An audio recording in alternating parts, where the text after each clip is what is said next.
അങ്ങനെ അവസാനം ഞങ്ങൾ അവിടെ എത്തി ഗൈസ്. കുറേ നാളായിട്ടുള്ള ഒരു ആഗ്രഹമായിരുന്നു നല്ല ഇറ്റാലിയൻ പിസ്സ കഴിക്കണമെന്നുള്ളത്.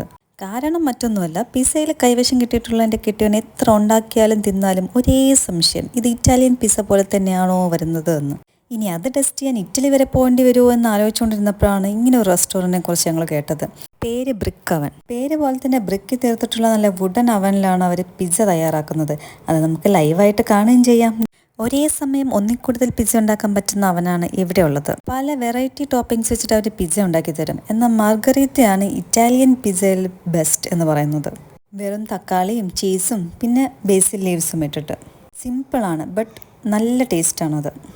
നമ്മളൊരു മാർഗരേറ്റയും പിന്നെ ബാർബിക്യൂടെ വേറൊരു പിസ്സയും കൂടി പറഞ്ഞു. രണ്ടിലും ഞങ്ങൾക്ക് ഇഷ്ടപ്പെട്ടത് മാർഗരേറ്റ തന്നെയായിരുന്നു. നമ്മൾ ഉണ്ടാക്കുന്നതും ഇതും തമ്മിൽ കമ്പയർ ചെയ്തപ്പോൾ മെയിനായിട്ടുള്ള ഡിഫറൻസ് തോന്നിയത് അതിൽ യൂസ് ചെയ്യുന്ന തക്കാളിയുടെ ടേസ്റ്റാണ്. അതെന്തോ എടുത്ത് നിൽക്കുന്ന ഒരു ടേസ്റ്റ് പോലെയായിരുന്നു. ബാക്കി അതിൻ്റെ ലുക്കും ടെക്സ്ചറും എല്ലാം നമ്മൾ ഉണ്ടാക്കുന്നത് പോലെ തന്നെയാണ്. എന്തായാലും വയറും മനസ്സും ഒരേപോലെ നിറഞ്ഞാണ് ഞങ്ങൾ അവിടെ നിന്ന് ഇറങ്ങിയത്. അപ്പോൾ ഇനി അടുത്ത വീഡിയോ കാണാം. ബൈ.